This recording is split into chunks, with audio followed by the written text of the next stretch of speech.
Ես միջև ինքս չտեսնեմ, չեմ կարող գնահատական տալ։ Նորից եմ, թաքնված ոստիկան չկա։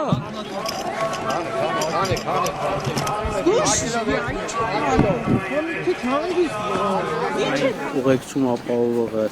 աշխատակիցներ էին, բայց որ աշխատակիցներն էին, որ ծառայությունները, ես պահին չգիտեմ։ Ծառայողական քննություն խոսանում եք, որ իրականացվի եւ պետք է հասկանանք ովքեր են ով։ Դուք ով եք, որ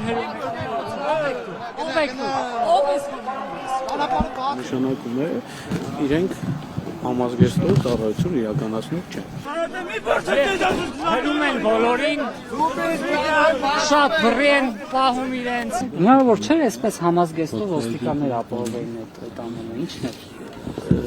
Գիտեք ինչ, Բռիության պատճառն է։ ես նորից եմ կրկնում, չեմ ուզում ձեր կարծիքը կիսել, միգուցե դուք ճիշտ եք ասում, օբյեկտիվ եք ասում, միգուցե սուբյեկտիվ։ Բերեք այդ հարցին այլևս չանդրադառնանք, ես միջև ինքս չտեսնեմ, չեմ կարող գնահատական տալ։